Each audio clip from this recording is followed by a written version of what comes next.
Il sera possible d'échanger les prisonniers entre les administrations pénitentiaires belges et congolaises. Deux projets de loi ont été votés en seconde lecture au Sénat après les réponses du vice-ministre de la Justice et garde de Sceaux. Des instructeurs militaires belges vont poser les valises à Kindu dans le Maniema pour former les armées congolaises. Ceci précède les accords militaires signés entre Kinshasa et Bruxelles. L'ambassadeur belge en poste à Kinshasa en a discuté avec le ministre de la Défense nationale. Plus d'une année sans réunion, l'ordre opérationnel aux frontières a repris les contacts pour conjuguer ensemble des efforts de lutte contre la migration clandestine, la contrebande, la fraude et autres méfaits aux frontières. Voilà pour les titres. Il est 20h à Kinshasa, 1 heure de plus à Kapanga, dans le Lualaba. C'est l'heure de vous informer, mesdames et messieurs. Bonsoir et très heureuse de vous retrouver à travers cette grande édition d'information sur la chaîne nationale. Vous le savez, le chef de l'État séjourne à Lubumbashi dans le Haut-Katanga. Sur place, le garant de la nation a présidé la réunion du Conseil provincial de sécurité. Félix Antoine Tshisekedi Tshilombo, qui mise sur la paix, la sécurité des citoyens et de toutes les communautés vivant dans le Haut-Katanga, recommande au Conseil provincial de les assurer dans le respect mutuel des uns et des autres. Kibambeso Moïsa et Rufin Ngombole. Présidé à Lubumbashi par le chef de l'État, Félix-Antoine Tshisekedi Tshilombo, la réunion du Conseil provincial de sécurité a connu la participation du Premier ministre Jean-Michel Sama-Lukonde, du vice-premier ministre, ministre de l'Intérieur Daniel Asselo et du gouverneur du Haut-Katanga Jacques Kabula Katwe. La paix et la sécurité de tous les habitants de toutes les communautés vivant dans le Haut-Katanga est la recommandation du président de la République au Conseil provincial de sécurité. C'est principalement au vu de tout ce que nous apprenons qui a fait que le Premier ministre ait conduit une délégation gouvernementale depuis le jeudi passé. Et c'est par rapport à des tensions alimentées dans cette ville. Le président de la République est venu non seulement s'entretenir avec toutes les autorités politico-administratives, mais également toute la communauté des renseignements, c'est-à-dire l'armée, la police, l'ANER, la DGM, tous ces services-là qui doivent contribuer à leur manière à sécuriser tout le monde, à faire respecter la paix, les droits reconnus à tout citoyen congolais. Voilà pourquoi le chef de l'État est venu et a pu faire cette réunion ici qui s'est bien déroulée. Le savoir vivre ensemble dans le respect des uns et des autres pour une cohabitation pacifique est la grande recommandation à tous les citoyens. Après 5 jours d'intenses travaux, les consultations de Paix de Nairobi ont pris fin le mercredi soir. Les participants se sont séparés sur une note de satisfaction pour cette première étape et ont pris rendez-vous dans les prochains jours pour une évaluation. Avant la clôture, le président Félix-Antoine Tshisekedi Tshilombo et Uhuru Kenyatta se sont adressés aux participants par visioconférence. C'est un reportage de Siska Kosema.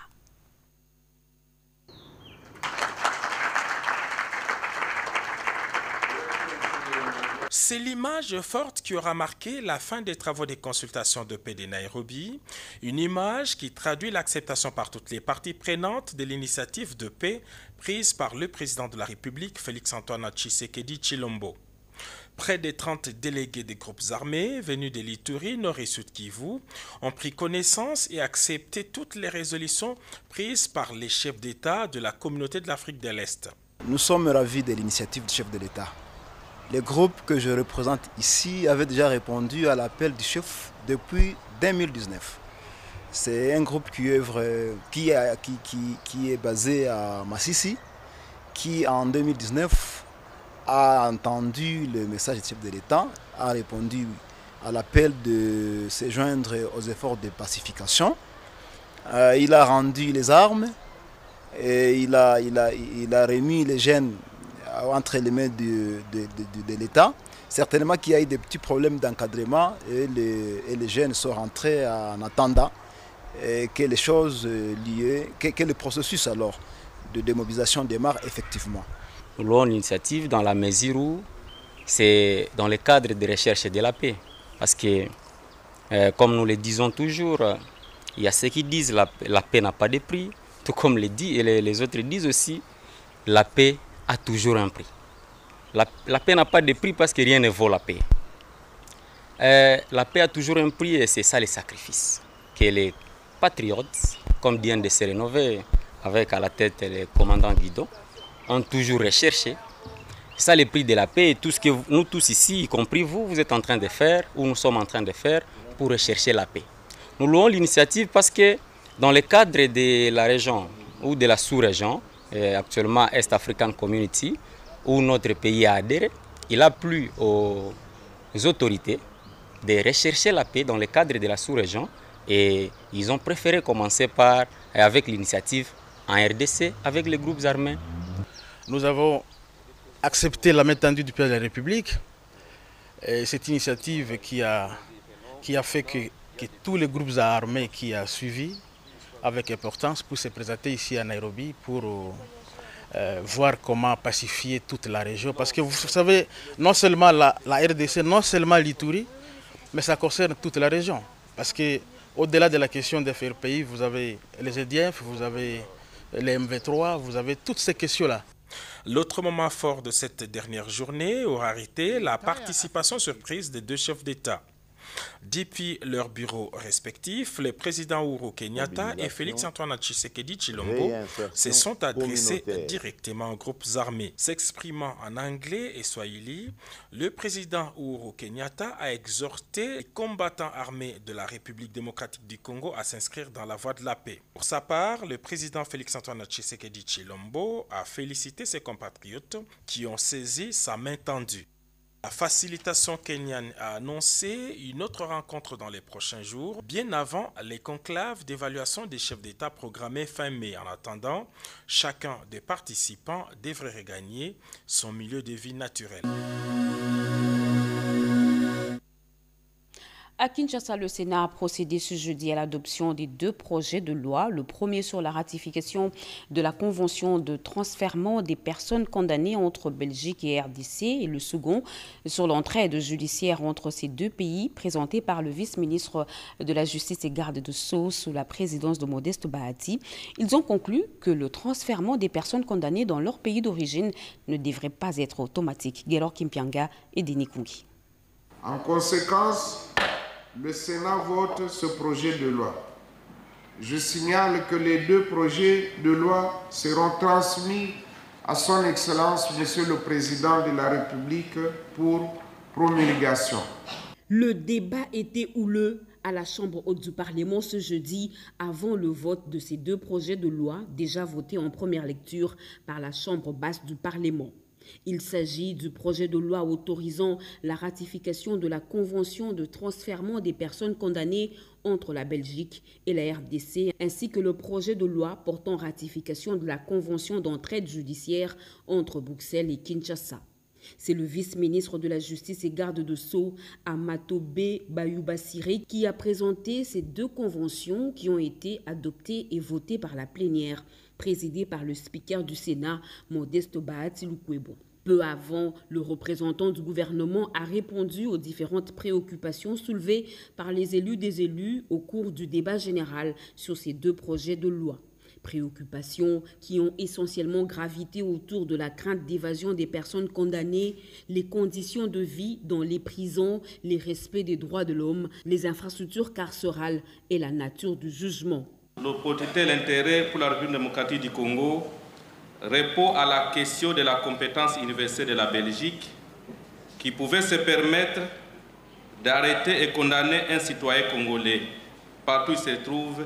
Cette convention viendra réduire la compétence universelle de la Belgique, dans la mesure où désormais, pour poursuivre, il faut obtenir l'accord de la RDC pour les infractions qui relèvent de la compétence des autorités judiciaires congolaises et c'est conformément aux dispositions de l'article 1er de la Convention d'entraide judiciaire.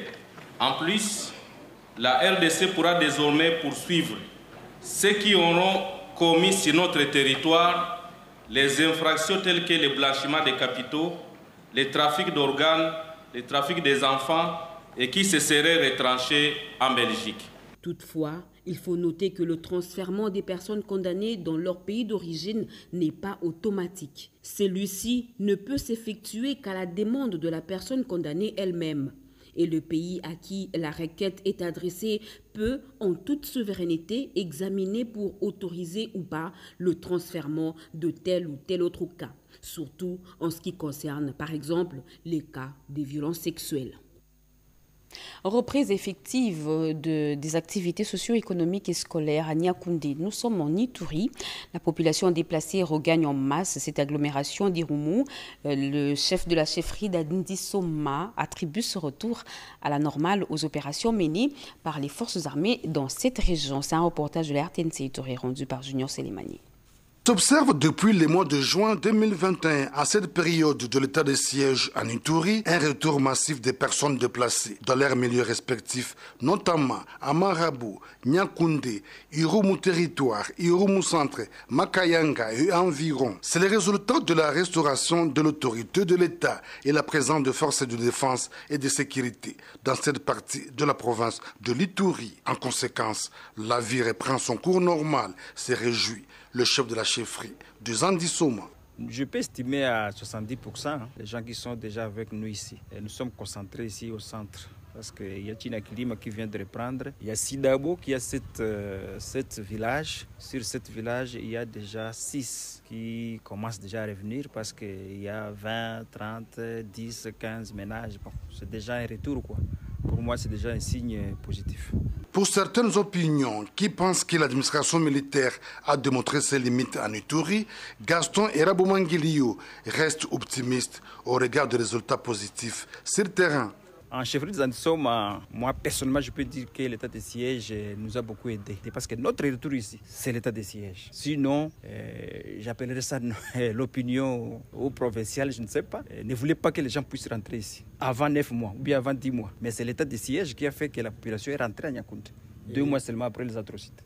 Depuis l'instauration de l'état de siège en Ituri, le gouverneur militaire et commandant des opérations, le lieutenant-général Luboyanka Chomadjoni, met tout en œuvre pour imposer la paix et assurer la sécurité des Ituriens. Notons que la chefferie de Zandisoma a une superficie de 114 km² et compte environ 32 000 habitants avec 3 groupements aujourd'hui sous contrôle de FARDC. Bientôt, la 31e brigade des FARDC à Kindu sera formée par les instructeurs belges. L'annonce a été faite au ministre de la Défense nationale et des anciens combattants par l'ambassadeur de Belgique accrédité à Kinshasa. Peu avant, Gilbert Kabanda a échangé avec le représentant spécial adjoint du secrétaire général de l'ONU pour la protection et les opérations au sein de la MONUSCO. Les questions sécuritaires, les opérations conjointes RDC-MONUSCO étaient au cœur des discussions. Jean Dibou et Thierry Nzazi. C'est une grande annonce faite au ministre de la Défense nationale et des anciens combattants, le docteur Gilbert Kabanda Kourenga, par l'ambassadeur du Royaume de Belgique accrédité à Kinshasa, M. Joe Indeknu, concernant les déploiements des instructeurs belges devant entraîner et former dans le tout prochain jour la 31e brigade des FARDC à Kindu, chef-lieu de la province du Maniema. Au total, il y aura 120 militaires belges qui vont venir pour instruire d'abord les instructeurs de la 31e brigade, des 3 bataillons, et puis par après, les 3 bataillons. Nous avons également annoncé ici la tenue de la 3e commission mixte de coopération militaire à la mi-juin. Pour le ministre de la Défense, toutes les mesures prises ont été passées au peigne fin. Même bureau, mais autre audience, il s'agit de la délégation de la MONUSCO conduite par le représentant spécial adjoint du secrétaire général des Nations Unies pour la protection et les opérations au sein de la MONUSCO, M. Kassim Diagné, qui a été reçu par le patron de l'outil de défense en toile de fond les questions sécuritaires. Échanger sur les dossiers de coopération, en particulier dans le cadre du programme de la transition de la MONUSCO, et tout particulièrement sur les questions d'opérations conjointes, sur les questions de désarmement, de démobilisation. Le diplomate onusien dit repartir de cette entrevue avec du courage et la détermination de mieux faire a-t-il martelé. Après 365 jours de travail, le gouvernement Sama fait le bilan.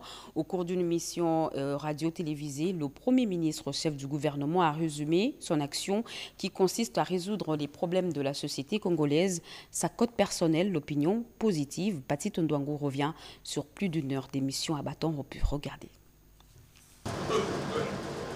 L'heure du bilan a sonné à la primature pour l'an 1 de Jean-Michel Sama Lukonde Kyenge. Les chefs du gouvernement étaient ainsi face à la presse ce mardi 26 avril 2022 au studio Maman Nguebi de la radio-télévision nationale congolaise avec toute son équipe gouvernementale. Il a fait le tour d'horizon sur les grandes réalisations de son gouvernement sous l'impulsion du chef de l'État Félix-Antoine Tshisekedi Tshilombo.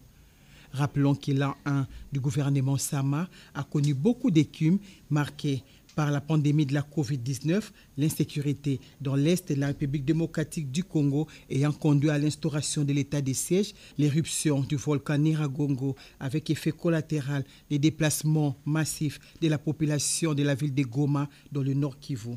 Le Premier ministre a passé ainsi en revue les quelques questions sur les plans politiques, économiques, sociaux et sécuritaires dans un plateau spécial co-animé par Anita Luambwa de la radio-télévision nationale congolaise et Christian Lusakweno de la radio Top Congo. Autour d'un entretien à bâton rompu, c'est autant dire que les perspectives sont heureuses pour la suite du mandat du chef de l'exécutif national, Jean-Michel Sama Lukonde Kyenge, consacré à la politique du développement devant partir de la base et à la lutte contre l'insécurité sur toute l'étendue du territoire national, notamment dans l'Est de la République démocratique du Congo. La RTNC Lubumbashi se trouve dans un état de délabrement très avancé et cela ne reflète pas l'image de la province du Haut-Katanga. Le constat est du ministre de la Communication et des médias, Patrick Mouyaya, qui a visité les installations de ce média public, en commençant par la régie, en passant par les plateaux et pour finir au studio. Regardez. La voix du peuple dans un bâtiment qui crie à sa modernisation du haut de si plus ou moins 32 ans depuis son occupation par la RTNC Lubumbashi. Vétusté de son outil de travail, absence de quart de reportage et ficeau, régie analogique, besoin pressant de la mise en retraite honorifique et rajeunissement de son personnel, absence de personnel soignant, un tableau sombre dressé au ministre de la Communication immédiat par la délégation syndicale. On dirait que nous avons été abandonnés. La visite du porte-parole du gouvernement permet à la tutelle de vivre le quotidien de la RTNC Lubumbashi. Nous savons tous que les personnels dédiés à la télévision publique font un travail considérable dans des conditions qui sont difficiles. J'étais au courant de leurs conditions, mais je tenais à palper des visus et j'ai vu, je suis encore une fois de plus interpellé pour voir dans quelle mesure on pourra donner la réponse. Pour le ministre Patrick Mouyaya Katembwe, un plan de modernisation de la RTNC dans l'ensemble du territoire a été déjà entamé il y a quelques jours à Kinshasa. Vous avez vu qu'il y a quelques jours, le Premier ministre chef du gouvernement s'est déplacé pour la RTNC pour donner ces coups d'envoi à ces programmes de modernisation que nous avons commencé par le changement de l'identité. Eh bien, il y a un volet technique qui est en cours et ces volets techniques concernent aussi, heureusement, la station provinciale du Haut-Katanga. Deuxième station après celle de Kinshasa en termes de personnel et bâtiments, la RTNC Lubumbashi dans le Haut-Katanga attend impatiemment la réalisation du nouveau narratif du ministre de la Communication et médias, porte-parole du gouvernement. L'immense patrimoine culturel congolais doit être sécurisé et pour ça, il faut des compétences. La RDC et les USA mettent ensemble leur savoir pour que ce patrimoine culturel soit gardé dans les lieux appropriés et dans les conditions adéquates. Les agents de sécurité ont été formés dans cette optique. Suivez ce reportage. Le patrimoine culturel congolais doit être identifié et protégé à tout prix, même en période de conflits armés. Ainsi, le gouvernement américain et congolais se tiennent main dans la main pour cela. L'appui de l'ambassade des États-Unis en République démocratique du Congo dans le renforcement de capacités des acteurs de protection est d'une importance capitale. Au total, 25 personnes ont suivi une formation en présentiel et virtuel dont la police nationale congolaise, la Direction générale d'immigration, la DGDA et du comité consultatif national. Son coordonnateur, le professeur Joël Ipara, a fixé les objectifs. Il est important que l'on forme pour que les acteurs au quotidien de la Direction générale d'immigration, de la DGDA, de la police nationale congolaise soient à même d'endiguer le trafic illicite des biens culturels en République démocratique du Congo. Représentant l'ambassadeur amer, Mme Megan Kone, a rassuré le gouvernement congolais quant à la collaboration, surtout en matière de paix. Ces biens culturels représentent le peuple du Congo. C'est pour cette raison que c'est très important pour nous de travailler avec le ministère de la Culture, la CCN, avec la police nationale. Nous pouvons travailler ensemble et faire avancer la protection et la sauvegarde de ces éléments. Le gouvernement congolais, par la bouche du directeur du cabinet de Mme la ministre, le professeur Joseph Ibongo, s'engage à ne ménager aucun effort pour protéger le bien culturel de la République démocratique du Congo. Une approche participative quant à la protection des biens culturels dans notre pays. La protection des biens culturels n'est pas le seul apanage du seul ministère de la Culture et des Arts. En présence du commissaire général adjoint de la PNC et d'autres officiels, les participants ont reçu leur brevet, un moment aussi important et fort qui a marqué la fin de la formation. Les questions liées à la sécurité aux frontières. Le comité de l'ordre opérationnel a repris ses activités. Les services commis aux frontières selon la réglementation se sont réunis autour du président de ce comité qui est en même temps directeur général de la DGM. Cédric Anina nous en dit plus. Des services commis aux frontières. La Direction générale des migrations, la DGDA, l'OCC, la police des frontières, les programmes nationaux de l'hygiène aux frontières, de nouveau autour d'une table après une longue période suite au Covid-19. Sous la présidence du directeur général de la DGM et président du comité des supervisions de l'ordre opérationnel, Roland Kachantali, il s'est agi pour ces services de procéder à l'évaluation et relancer les activités de l'ordre opérationnel, mais aussi et surtout faire un état des lieux de toutes les frontières du pays. On lançons un appel à tous les comités de coordination au niveau provincial de multiplier des rencontres pour faire des évaluations, puisque chaque province a sa particularité, chaque frontière a sa particularité. Mais l'objectif, c'est de présenter une autre image. L'ordre opérationnel existe depuis 2010 et a pour mission de veiller à la sécurité aux frontières d'une manière générale et ce, des migrants dans une moindre mesure.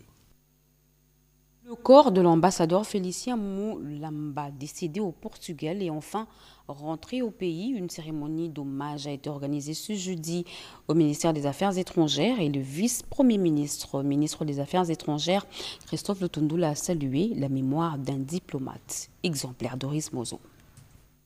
Le ministère des Affaires étrangères est en deuil. Né le 12 décembre à Kamba, dans le Congo central, Félicien Moulamba quitte la terre des hommes à l'âge de 77 ans alors qu'il était en plein exercice de ses fonctions d'ambassadeur extraordinaire et plénipotentiaire de la RDC au Portugal. Le directeur de services généraux, l'ambassadeur Kachadili, a au nom du ministère loué les qualités de ce haut fonctionnaire de l'État tombé arme à la main. Originaire de la province du Kwilu, il a passé ses études primaires et secondaires dans sa province d'origine. Docteur à l'université de Sorbonne en France, puis professeur dans cette même université, il est depuis 2010 nommé ambassadeur de la RDC à Lisbonne. Marié à Madame Madeleine Moulamba, devenue aujourd'hui veuve, il est père de 8 enfants. Devant cadres et agents de ce ministère, le vice-premier ministre, ministre des Affaires étrangères, Christophe Lutundula Palapé Napala, a rendu un grand hommage à ce vaillant combattant de la République qui a défendu la patrie jusqu'à son dernier souffle. Aussitôt, hommage rendu à l'ambassadeur, le vice-premier ministre, ministre des Affaires étrangères et de la coopération internationale, s'est dirigé à l'ambassade du Kenya en RDC. Mwai Kibaki, ancien président du Kenya et 3e président de ce pays, est décédé le 21 avril dernier et un livre de condoléances est ouvert à l'ambassade. Mwai Kibaki est mort à l'âge de 90 ans. La République démocratique du Congo, par le vice-premier ministre, ministre des Affaires étrangères et de la coopération internationale, Christophe Lutundula Palapé Napala, compatit avec le peuple kenyan. Il y a la tristesse pour le président Tshisekedi, pour le peuple congolais. Nous prions Dieu que son âme repose en paix. Un moment de tristesse que partagent la République démocratique du Congo et le Kenya, pays qui accueille les discussions entre experts congolais et les groupes armés. Un invité de marque sur le site devant abriter une unité de travail pour la construction d'une station de pompage d'eau. Il s'agit de François Roubota, ministre de Développement rural. Il a effectué le déplacement au chantier agricole de Massina, Jacques Kababa.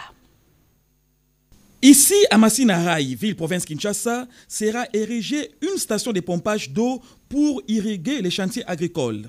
Ce projet, piloté par les BCECO, Bureau central de coordination, a un coût estimatif de 17 millions de dollars américains et va durer 24 mois.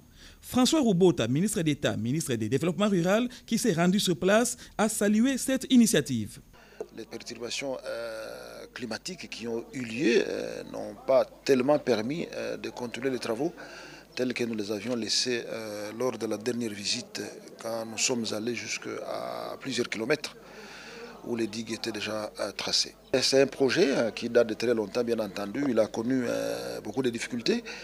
C'est un projet de développement du périmètre risicole de Massina, un périmètre qui va nous permettre d'avoir une quantité suffisante de riz qui pourrait être livrée sur le marché local. Tout ça pour faire face aussi aux différentes importations qui nous viennent de beaucoup d'autres pays asiatiques, pourquoi pas européens. Ce projet de développement du périmètre risicole de Massina va permettre de fournir une quantité importante de riz à la population quinoise. L'entendement de l'article 21 de la Constitution a été donné par la Cour constitutionnelle. Elle siégeait en matière d'interprétation suite à la requête du président de l'Assemblée provinciale de Kinshasa sur un probable conflit de lois électorales et portant compétence des juridictions de l'ordre administratif. Edith Chala.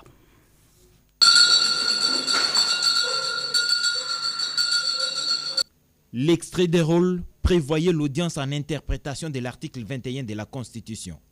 Une requête introduite par le président de l'Assemblée provinciale de Kinshasa, Godem Poi. Le président de la Cour constitutionnelle et président de la composition Dieudonné Kaloubadibois a rendu la décision de la Cour après s'être déclarée compétente et jugée recevable la requête. Après avoir entendu le procureur général en son avis, se déclare compétente, déclare la requête recevable, dit que l'article 21 alinéa 2 de la Constitution doit être entendu dans le sens qu'un recours ne peut être exercé que s'il est effectivement prévu et organisé par la loi et dans les formes prescrites par celle-ci. Dit par conséquent pour droit qu'en vertu de l'article 21 de la Constitution, aucun recours contre une décision rendue par les juridictions compétentes prévue à l'article 27 de la loi dite électorale n'est admis en matière de contentieux de candidature. Dans sa compétence d'interprétation de la Constitution, la Cour constitutionnelle participe à l'enracinement de la démocratie et la consolidation de l'état de droit. Un membre de l'UDPS a remplacé un autre au poste du premier vice-président de l'Assemblée nationale, André Mbata. Sans aucune surprise, a remporté haut la main cette élection avec 402 voix. Plusieurs membres de ce parti présidentiel étaient venus soutenir leur candidat, révivant l'ambiance qui a régné dans l'hémicycle du Palais du Peuple avec Alain Bikaï. Le nouveau leadership à la tête de l'Union pour la démocratie et le progrès social vient d'éprouver à nouveau sa capacité de mobilisation et sa gestion rationnelle des ressources humaines.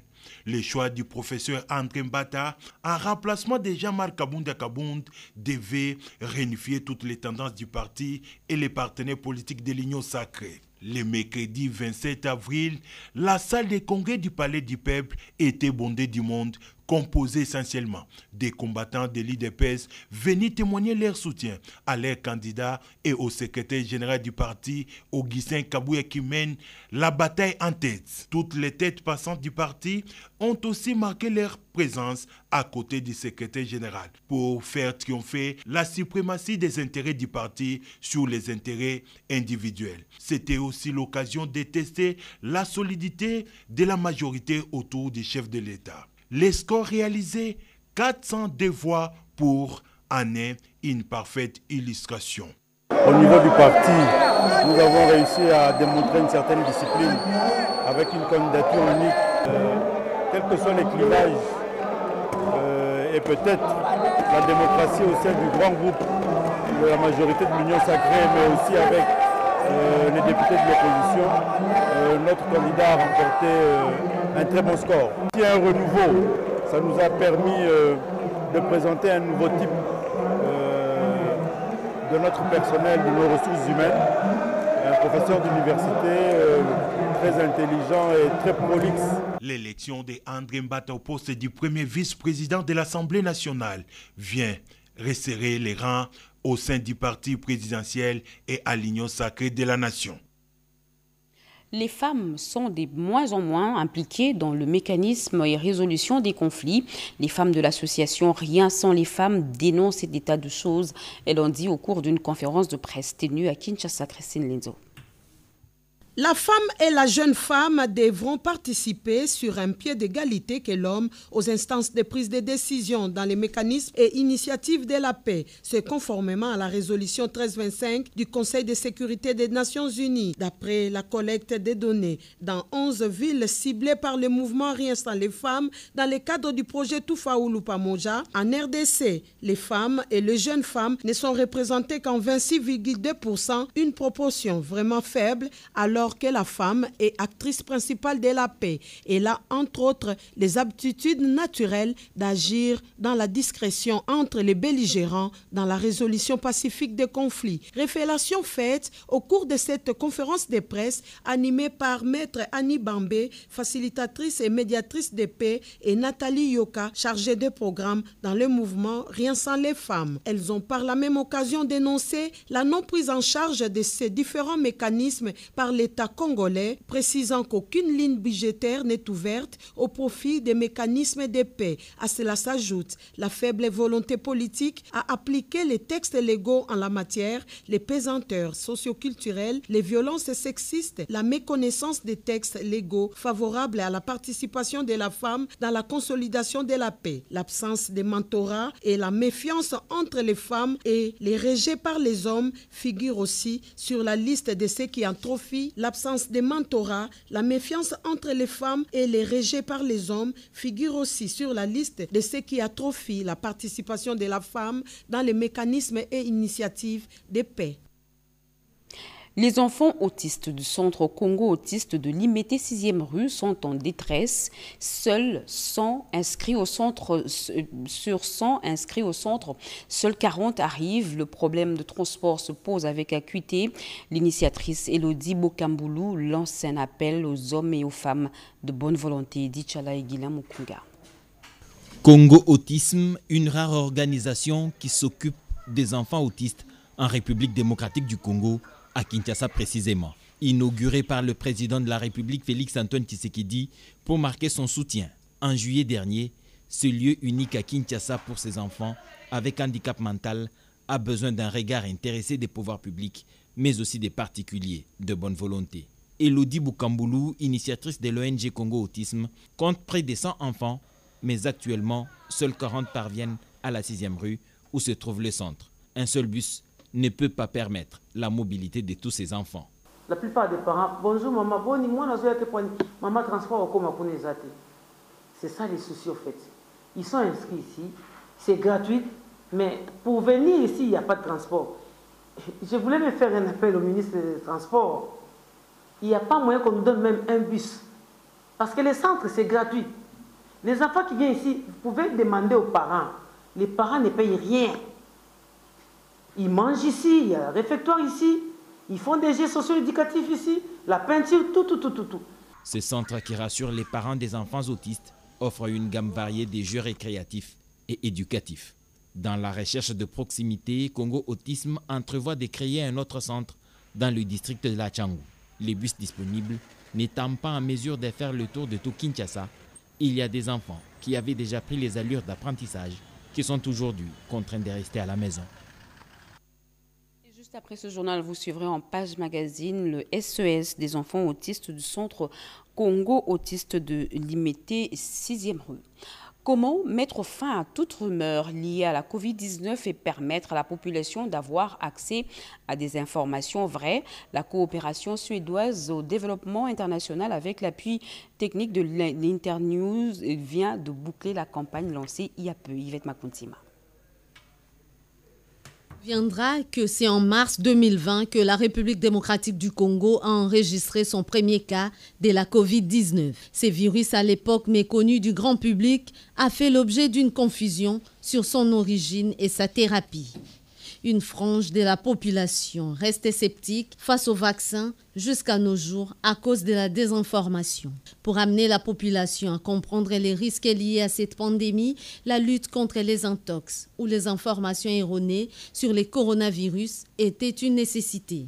Elle a permis aux radios communautaires de donner des informations sûres et fiables à la population, chose qui a été rendue possible grâce aux 2 projets de renforcement des radios communautaires rurales pour une information importante en République démocratique du Congo et communiquer avec les communautés pour soutenir la campagne de vaccination contre ces virus. Un projet qui s'est occupé vraiment d'aider le gouvernement, notamment au travers d'une collaboration avec le ministère de la Santé, pour pouvoir mobiliser, expliquer au niveau des communautés, grâce aux organisations religieuses, ce qu'était la maladie du Covid-19 et d'adresser les rumeurs et les fake news qui circulaient sur la vaccination. Les succès remarquables enregistrés par ces canaux de communication n'ont pas laissé indifférents les partenaires qui s'engagent à financer encore ces radios, cette fois-ci dans l'accompagnement du processus électoral. Le processus électoral va commencer, les radios communautaires joueront un rôle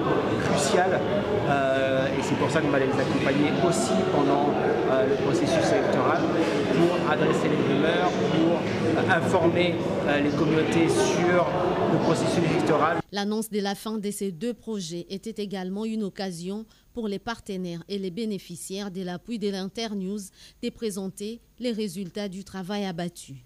Au cabinet. Fin de ce journal, mesdames et messieurs. Merci de l'avoir suivi. Merci. Avant de nous quitter, voici le rappel des titres.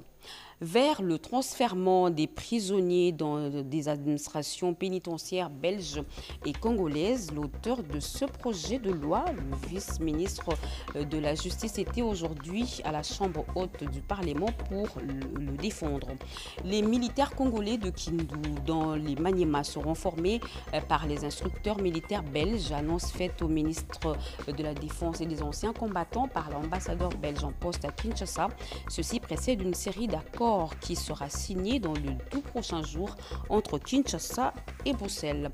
Plus d'une année sans réunion, l'ordre opérationnel aux frontières a repris les contacts pour conjuguer ensemble les efforts de lutter contre la migration clandestine, la contrebande, la fraude et autres méfaits aux frontières. Vous l'avez suivi dans ce journal. Mesdames et messieurs, merci à vous qui nous suivez à Mulhouse en France. Merci de votre fidélité. Vous êtes sur la RTNC. L'actualité continue sur nos antennes. Retrouvées à 23h. Serge Merlin Mata. Moi, j'aurai le plaisir de vous retrouver demain à 20h. Très bonne suite de programme sur la chaîne nationale. Au revoir.